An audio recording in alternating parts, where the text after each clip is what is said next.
এই ভাইটির বুদ্ধি দেখুন অসাধারণ। আমরা সাধারণত ডিম কিন্তু পানিতে করে সিদ্ধ করে নিই, সেও পানিতে করে সিদ্ধ করছে কিন্তু একটু আমাদের থেকেও ভিন্ন। দেখুন আগে কড়াইতে পানি রেখে দিয়ে ফ্যানের প্রতিটি পাখায় ডিম বেঁধে নিয়েছে সুতায় করে এবং সেগুলোকে ঘুরিয়ে ফ্যান চালু করে দিয়ে সেগুলোকে ঘুরিয়ে ডিমগুলোকে সিদ্ধ করে নিচ্ছে। ডিমগুলো সিদ্ধ হয়েছে কিনা সেটি দেখার জন্য সে ফ্যানটা বন্ধ করে দেখে ডিম সিদ্ধ হয়ে গেছে এবং সেটি খাবার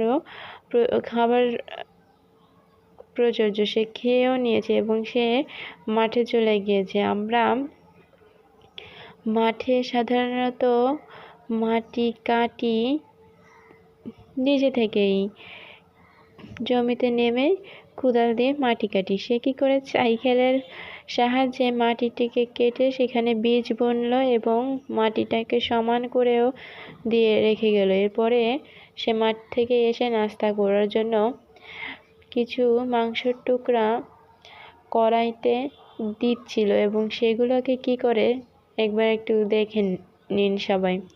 সেগুলোকে আবারও ফ্যানের মাধ্যমে সিদ্ধ করে নিচ্ছে যেটাকে সে খেতে পারে। তার জন্য সে কি করলো, ফ্যানটাকে চালু করে দিল এবং সেই মাংসটি খাবার জন্য প্রস্তুত করে নিল এবং সেটি সে খাচ্ছিল। আচ্ছা, আমাদের অনেকের বাড়িতেই কিন্তু ওয়াশিং মেশিন নেই, আমরা জামা কাপড় পরিষ্কার করি হাত দিয়ে। কিন্তু এই ভাইয়ের টেকনিকটা একবার একটু খেয়াল করি আমরা।